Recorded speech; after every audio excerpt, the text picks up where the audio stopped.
Okchay Hachamapi. Hello everyone. I'm Isabela Santana, actress, producer at the NGO If Not As In Who, host of this podcast, and Pataxó, indigenous nation of the south of Bahia, northeast of Brazil. This is a very special podcast where we'll be having amazing guest speakers and we'll be talking about how our narratives are connected to the land and how the land is the guardian of our identities. And and I'm here with David from the YUU people. It's an honor to have you here. Let's start our impact storytelling Yes. podcast. Yeah, let's do that.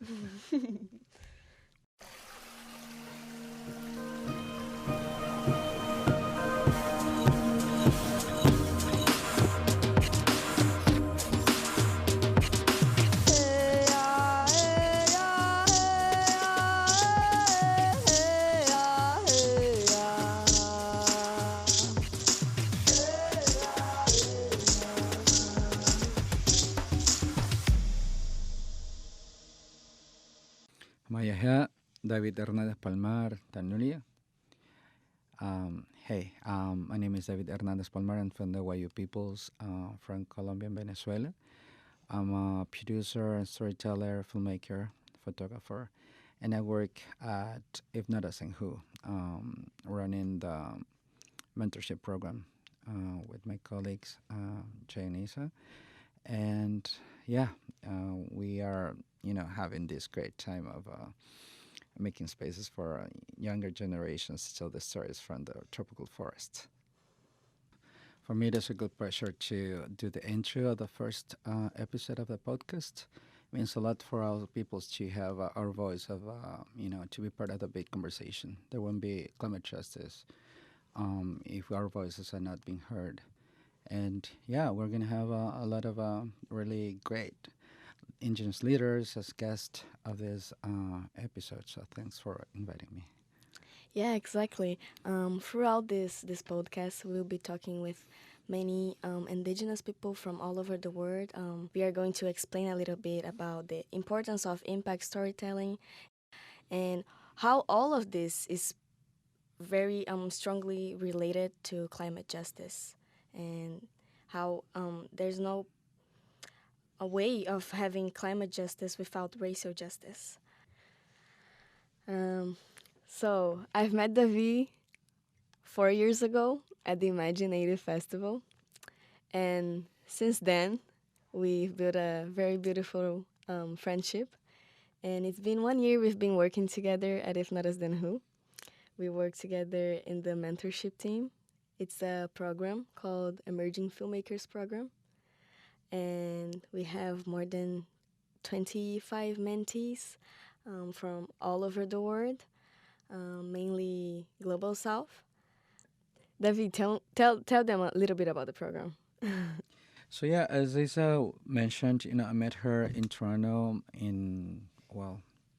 years ago, and she's unforgettable. I mean, I saw this young lady who, runs like a platform, Visibilidad Indígena. I was like, hey, what a cool name, Indigenous Visibility, and what was all that about? Especially you were invited, directly from Imaginative. They don't do that very often, and I was like, wow, she was invited as a special guest to Toronto, so there must be something really great that she's bringing with her. And so when I met you, not only I just confirmed that you had a lot of things to share, but also, like for me, it was really important just to have another relative from Brazil that, we're looking for the same, outcomes. We're sharing the same, um, needs, if that's the correct word, but was more like there were a lot of coincidences, and we started to create a database of film festival and showcases in Brazil, and that's how we started to work previous to get together at Innovação Who. So, and then the adventure started with the mentorship. Um, Yeah. Yeah, we are celebrating it actually. This is very cool because not every day you have people that, they truly believe you, that have a lot of faith in you, in your work, although the crazy ideas you might have, at the very beginning. And people might not get it at the very moment, but there is intuition there. So I really appreciate that. That, I think that spirit within the team, it is what I think, if not asking who. And yeah, so we designed a mentorship program aimed to have mentees from tropical forest, local indigenous communities who had experiences to share through cinematography. And then Jay Renault, who's a colleague from Scotland, we started to design to think, well, first of all, we had to like go over 300 applications worldwide, and then just to, well, what will be the criteria for us to do the selection. And then it was really clear for us, just to take account regions, tropical forest, global south, and also like initiatives or storytellers and in collectives that they would provide something to the reason why we created the mentorship. And it was really great just to take care of their needs, and we were creating every space and every session based on what the expectations, right? And most of them they were having issues such as connectivity, or sometimes they were like political issues there in the countries that we're living in. So like protest, or there were some of them that were threatened because of the work they do, so they had just to be low key. So I think that's one thing in common. We all come from communities that we are different bioregions. And yeah, I mean, there is a common struggle, and there is something that we want just to build around communication. And most of them, they're not only being part of the mentorship, and that's something really cool because aside of that thing, they didn't know each other, so they met, for instance, in Guatemala. There was like like gathering of indigenous communicators that work actually with biodiversity, and then when they saw each other in person, they say like, hey, so you are my classmate, at the at the mentorship. So there was something really like incredible and magical around, they getting together. Like, how come if not us and who through the mentorship that put us together, and yet, aside of that, we also gather in other spaces. Yeah, I mean, this is like, a proof like there's a generous magic taking place out there. Yeah, and it's all about storytelling. Yes. And it's this podcast, I think that like by talking to you, I just felt that this is a celebration for us as well of all these years of work individually, and also in this first year of the mentorship as well. So Yeah, but it's a also, celebration. I will love to also mention that, the role that you've been playing is really crucial as well.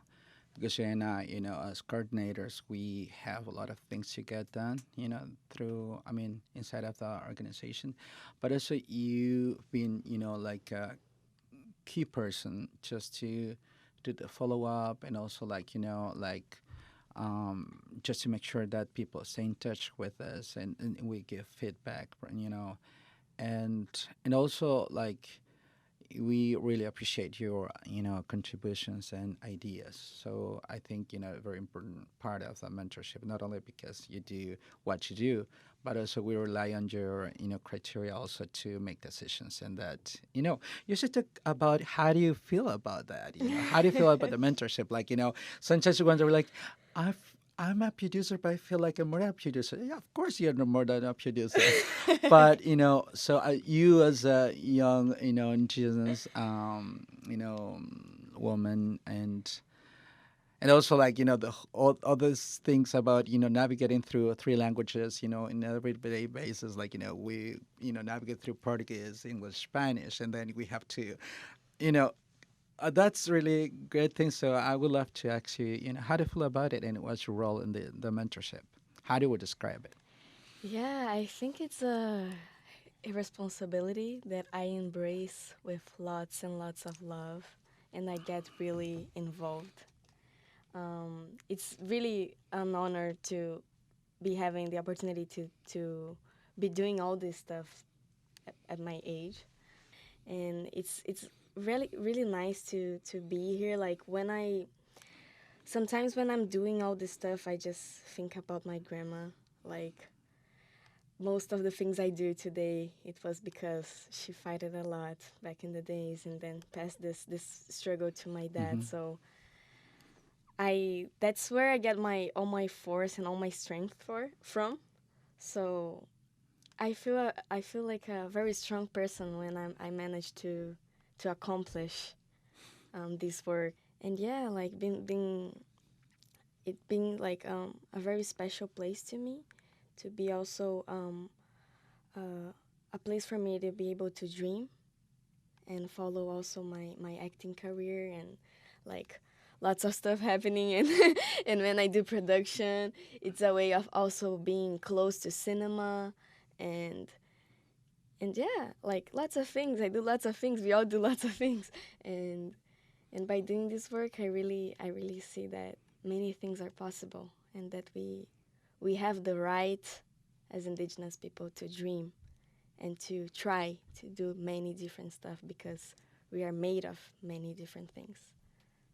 Yeah, and I just like try to walk with humility and my my ears open and hearing a lot. I think that's the way I like walking throughout the world.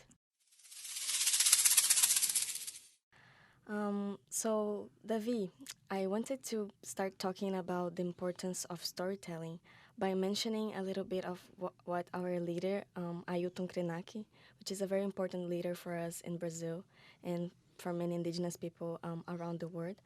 Um, and Ailton says that we live in a world of war, with war between narratives, because in the world we live in, there are many other words that exist. Not only the Western world, but many indigenous universes exist Hmm. within.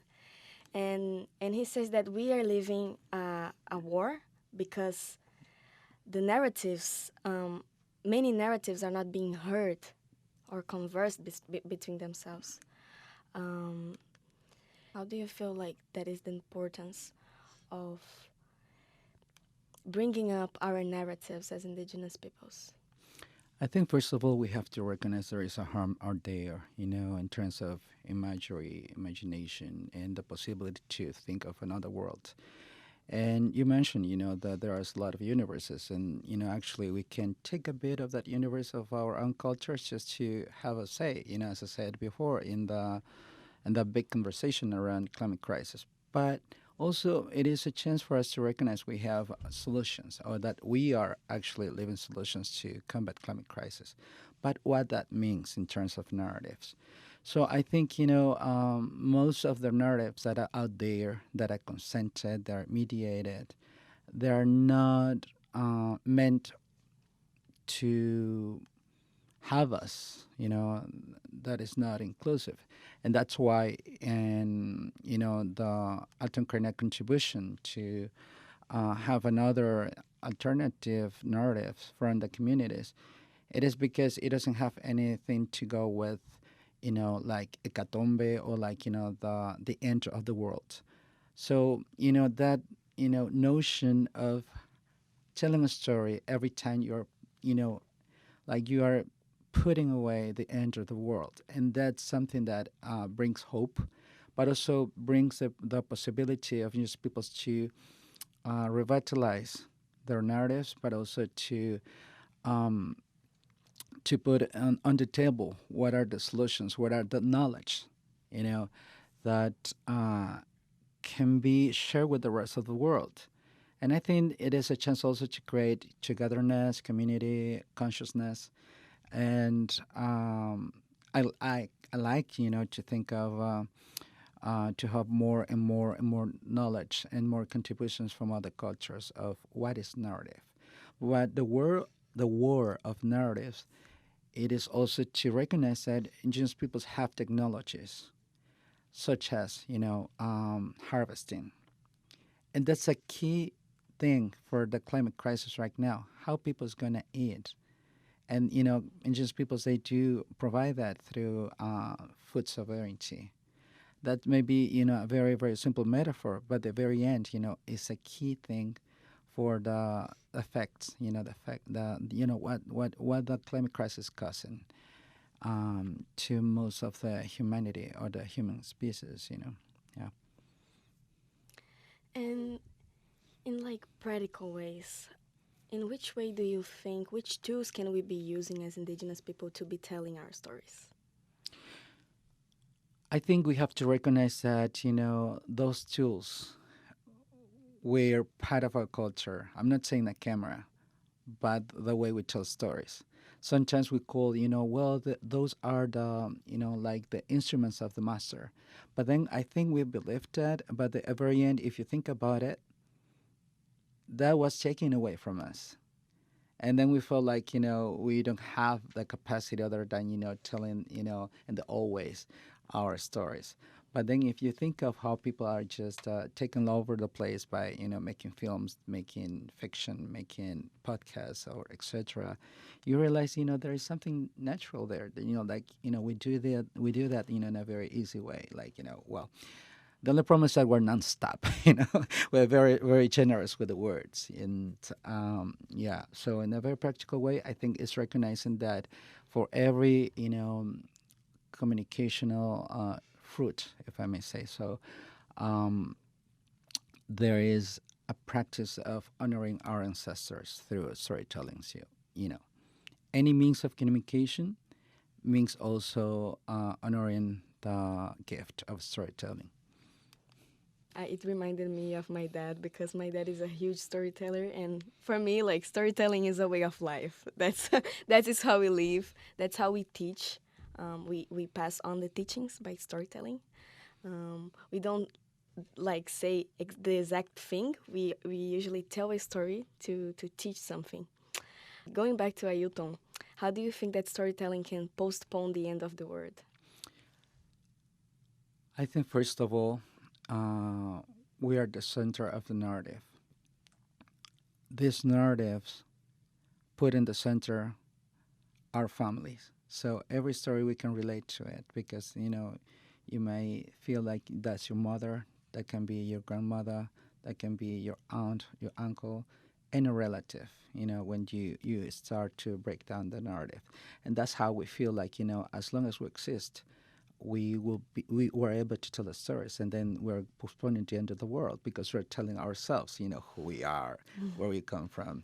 So I think that can be nonstop, but that very notion is also compromised by the climate crisis. So I think it's more like putting in a balance. um, how can we tell stories if our very own land is compromised by climate crisis? So it's something that has to be taken account. And what brings me a lot of hope is what actually Alton says, like by telling stories, by creating the conditions to be a storyteller, we can postpone the end of the world. Yeah, I love to think about that in that way.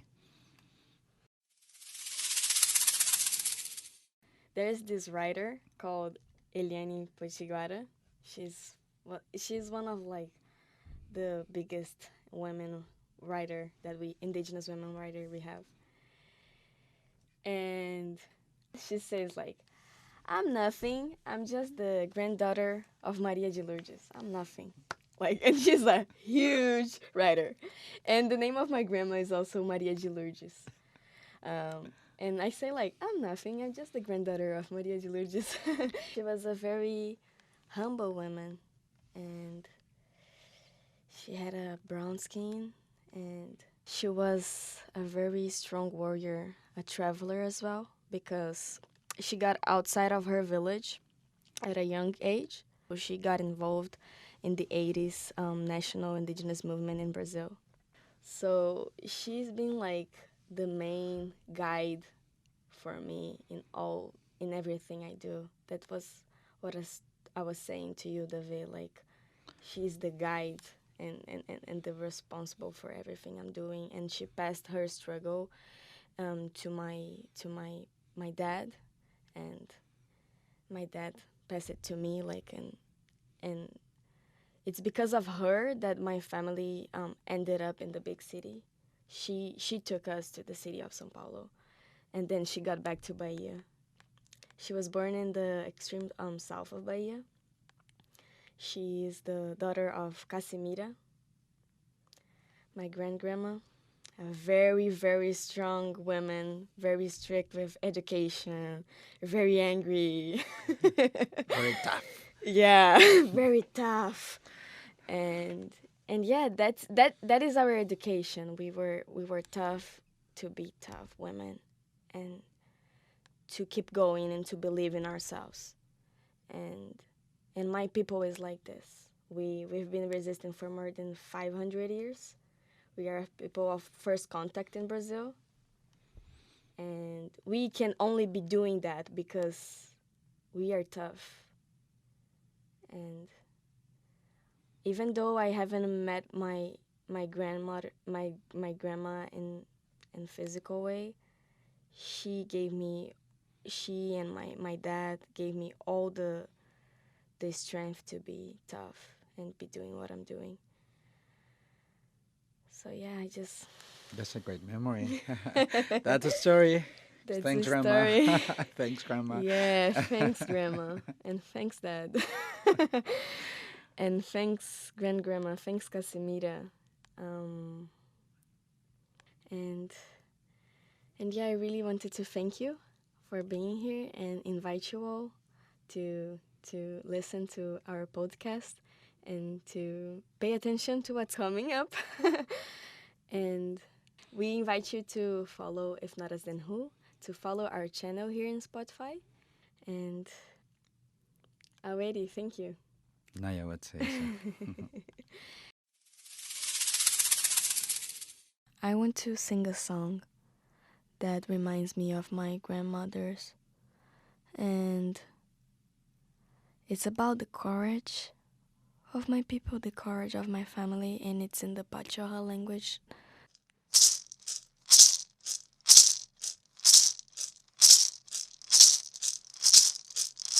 Ano petai kamayura kapeton. Ano petai kamayura. Ano petai kamayura kapeton. Ano petai kamayura. Anam pashisha suniata kana pinakinha. Anam pashisha suniata. Anam peto ikamayura. Anam peto ikamayura. Warine Mayo, Parimari,